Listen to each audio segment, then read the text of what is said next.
Howdy folks, we have 13 days remaining on the monthly challenge and we're gonna try to see if we can steamroller through some more adventures here. We've got a 3-star, a 3-star and a 4-star unlocked right now, which is spooky.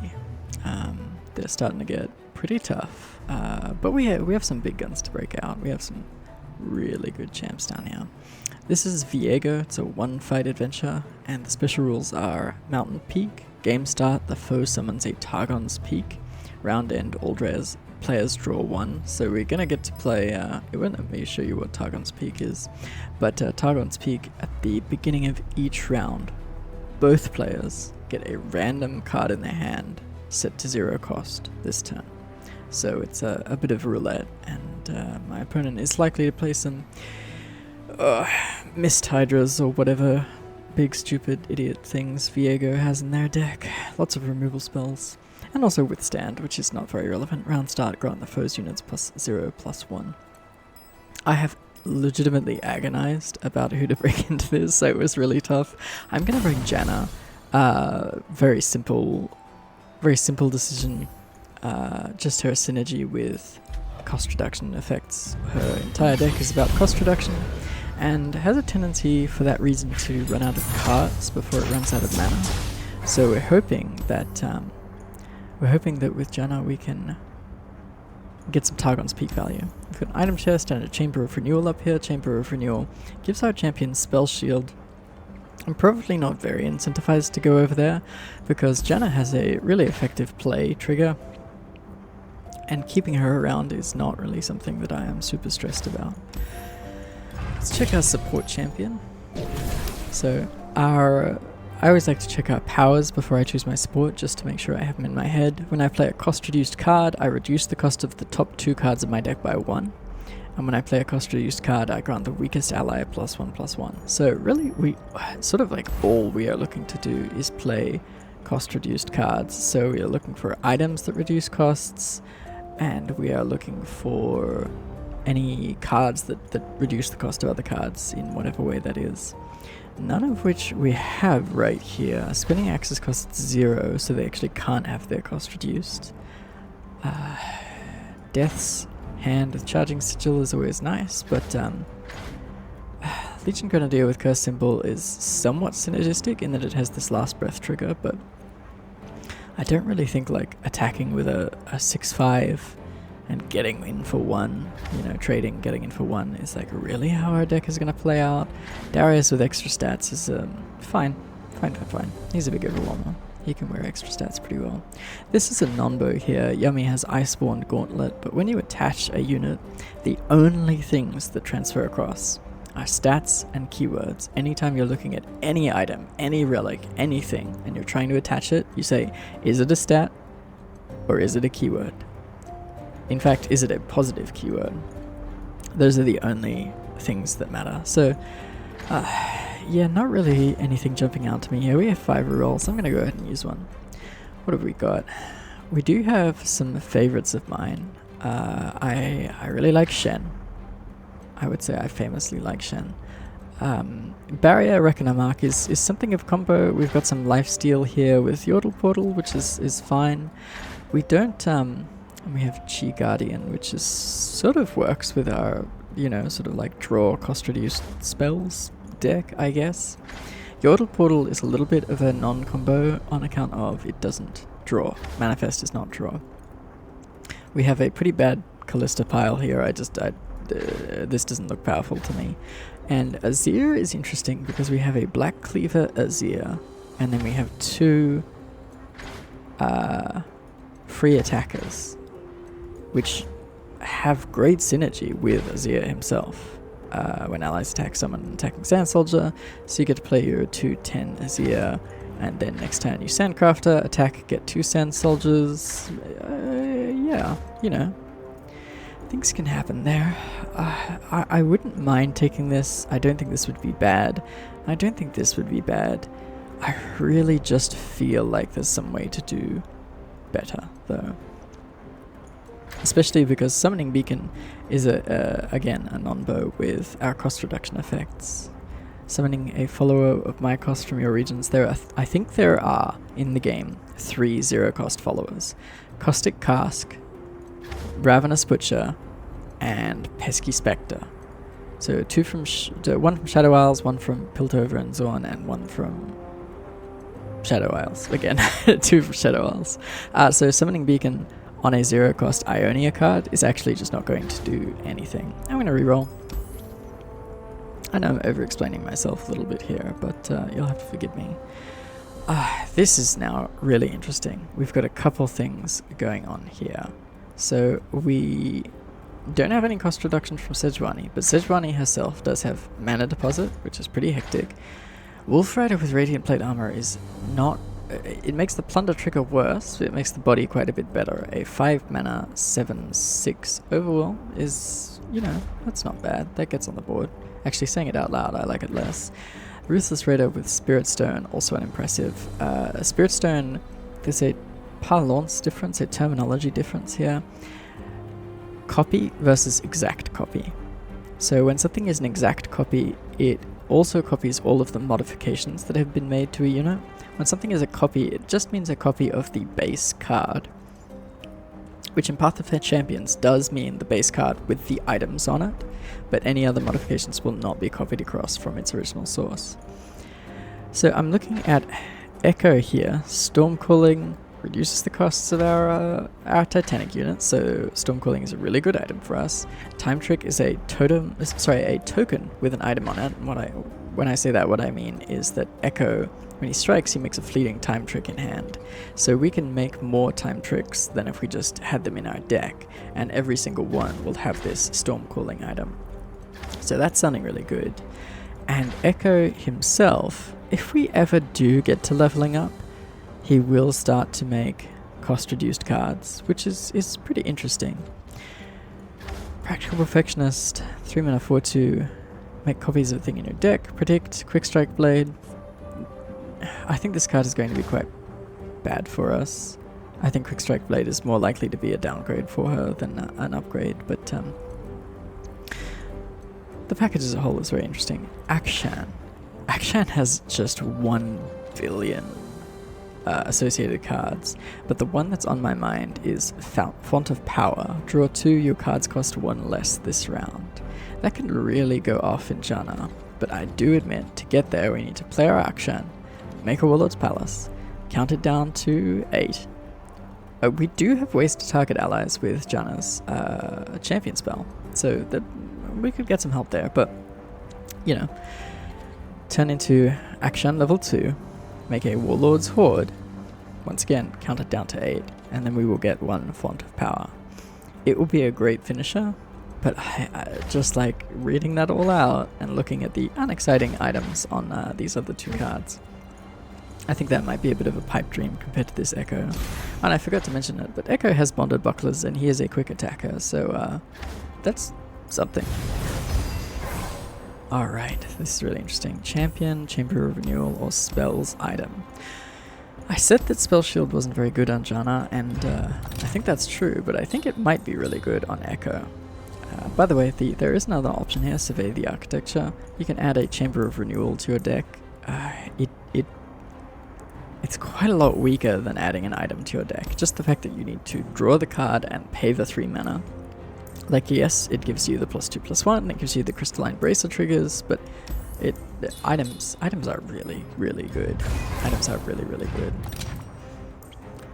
Alright. Now we have a choice between Ancient Coin.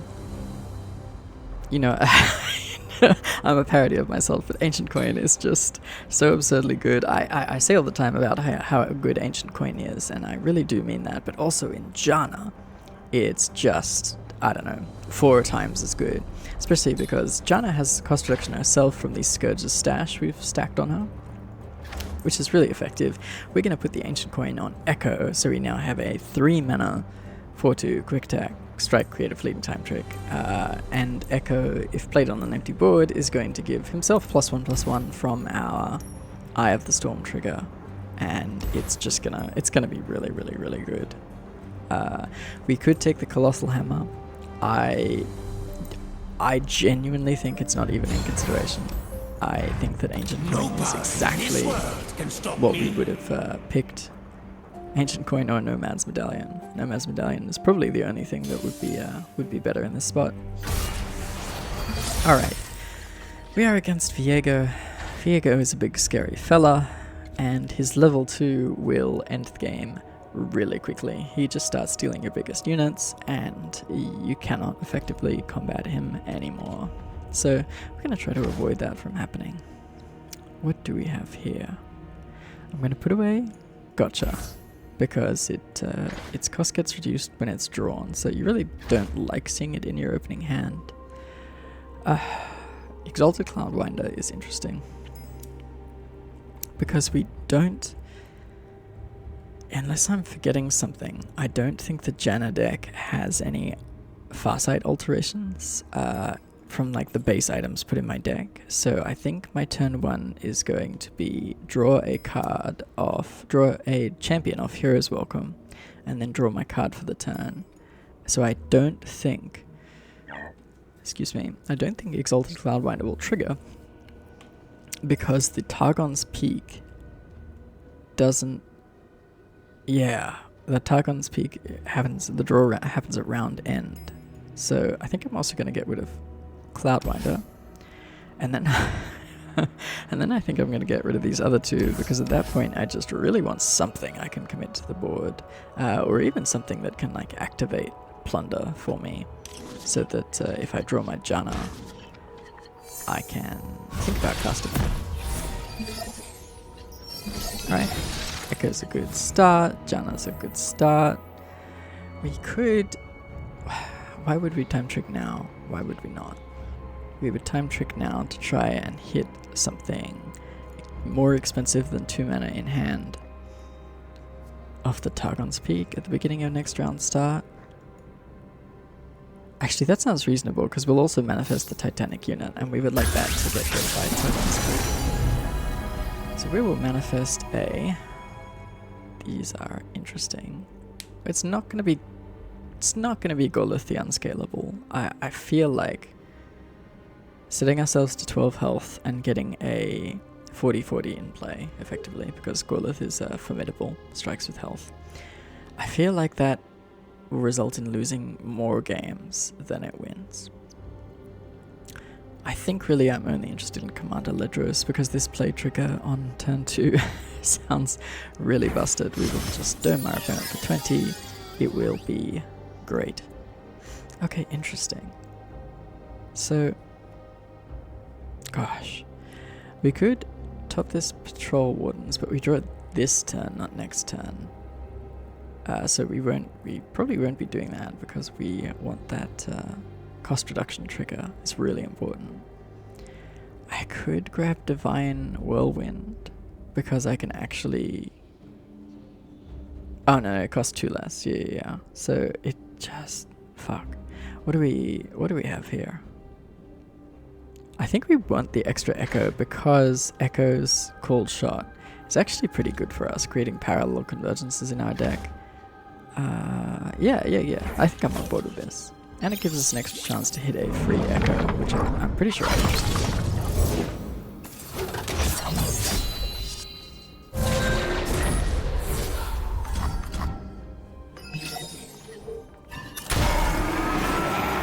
Okay. We do get a free Echo. Alright. My opponent is going to hit me for 6. Then what am I going to do? Play our Echo, make it a 5/3, can't block anything relevant. Time Trick. We can't damage our opponents. Or we could Practical Perfectionist, swing, and then either trade with the Carnivoran Soldier, or our opponent takes 4 and we get to Janna. But I think my opponent will just block that, and then I think I'm not really too interested in that. So what, my turn is going to be like Echo, and then probably another Time Trick. If we're doing that, I guess we should cast Time Trick now. We could Echo and then Howling Gale for 3. so casting Echo now and then having Howling Gale up works specifically if they play something with 3 or less health. In fact, exactly 3, because if we just pass and see what they cast... Yeah, let's let them make their attack.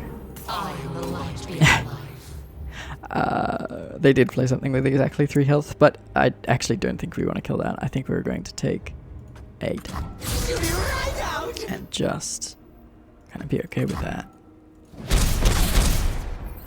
And we Echo. Things aren't going to improve themselves. And then we can either Cold Shot or Time Trick. I think I want to level this Echo sort of as quickly as possible. So I'm going to Time Trick and see if we can get another Time Trick would be really the best thing. Oh, this is interesting. Okay. How do I lose to a Viego, and which of these stops that from happening? I lose to a Resolve Viego that just keeps stealing my stuff. Keeps stealing my stuff. I don't think any of these help that. So I think I'll just go with the Wrath of the Freljord, which I think is probably the most powerful option. Where are we putting this? I guess we aren't going to skip. I guess we are going to put a Forge Chief 0 cost on top. Just... Right, I remember this. We're not going to cast it this turn.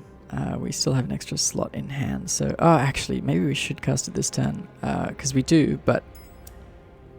All players draw 1 at round end, so our card is going to get obliterated otherwise.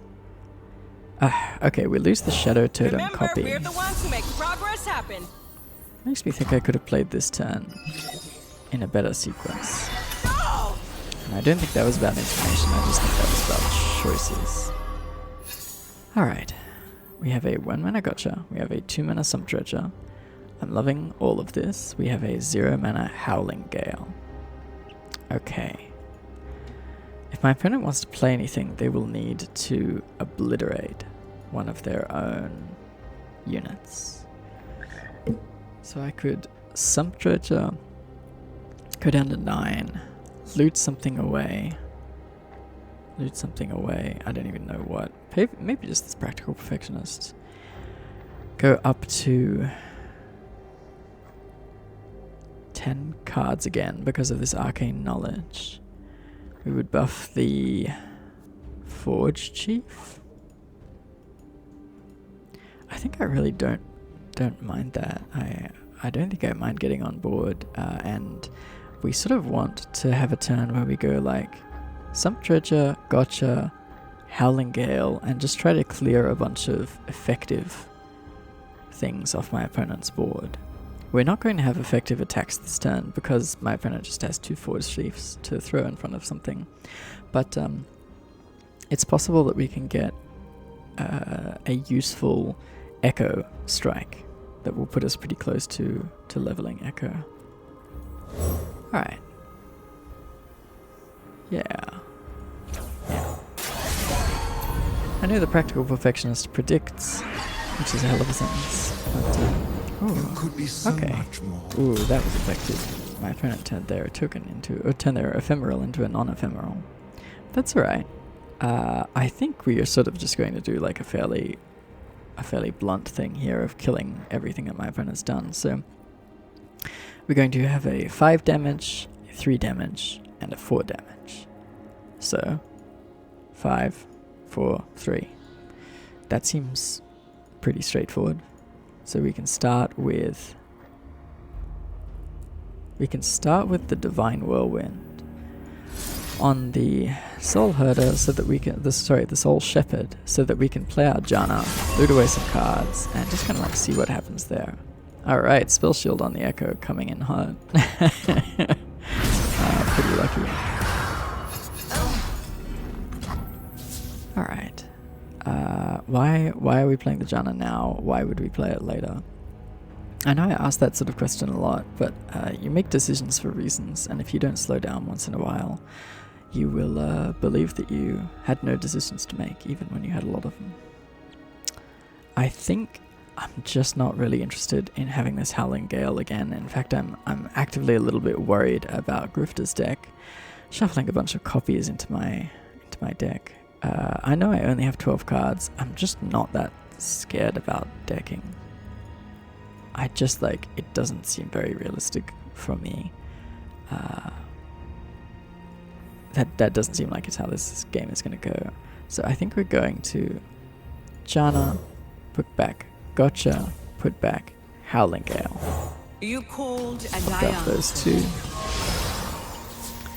And the reason that I did this first is because I actually think I do want to stack some of these buffs from playing cost reduced cards on our Janna, so that when she gets elusive we can present as fast a clock as is reasonable. 5 here. My tempest shall punish the wicked. 3 here. And against my predictions, we actually are going to get an effective attack this time. We are not going to get a time trick. Our time trick is going to go unused. So what exactly we give the Echo +1/+1 and quick strike to quick attack is debatable. I think that Forge Chief, as these are both 5/4s, and Forge Chief has a strike trigger, so I think it's like a pretty easy choice between the two of them. You could put it on Janna to defend her life total, but I just don't think that if my opponent blocks here and turns Janna to a 5/5, like, I really don't feel as though that's going to be relevant. I think this is more likely to be relevant in the game if my opponent were to... Withering Mist is the card I'm looking after. I'm looking out for, rather. It's the 4 mana, drain 2 from 2 enemies, and I would be expecting my opponent to set up some sort of play with that. Right on cue, eh? Alright, no responses. They take us forward a little. They are going to play a Viego. What the heck am I gonna do about a Viego? I mean, we could command a Lidros and then just kill our opponent. Actually, that seems very realistic, right? That seems very realistic. So we would only want to do this... We would want to do this first, unless we thought they were going to gain life this turn. But I'm going to play around them just playing Viego for 6 mana. So I think, yeah, just slam Ledros.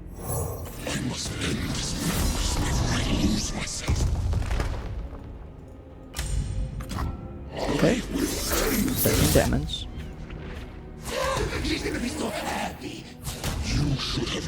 We'll just keep our life total high, and we don't mind this Ledros. If this Ledros gets killed, that's probably actively good for us. We will do our thing with making parallel convergences in our deck, because we would actually really love to draw those. I think that would be very effective on the current board. And yeah, why not? Branching out. We'll keep going, sure. We are... Oh god, okay. So next turn, my opponent will have to block this, and we will deal 7, 6, that's 19 with those. Any one of those, if Echo gets taken out, that's dropping to 12. If 2 of them get taken out, it's dropping to 6. So if we can put another 6 onto board, that's meaningful. And I think we can. We do it in this order because if we did it in the other order, the buff would get put onto the ephemeral Forge Champion, I believe. Forge Chief.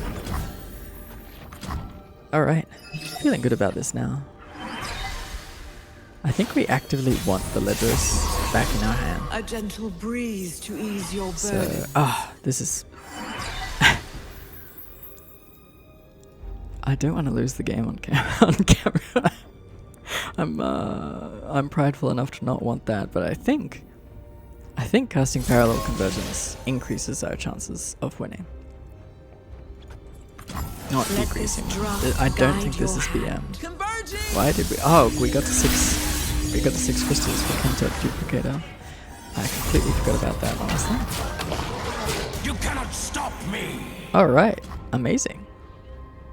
Phew. I have to confess, I was like pretty worried about that one just because of the randomness of Targon's peak. Like it's a really, really swingy effect. It ended up working out really well for us, and I was very happy Your to take faith in Janna me into has that been rewarded. adventure. Turned out really well, and Janna Echo turned out to be a really, really good pair, so I'm happy we used our rerolls on that one. Alright. Got another one down. I think we have, that was 53, 55.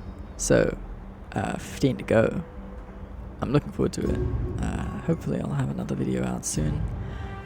Thanks for hanging out, everybody. I hope you have a great day.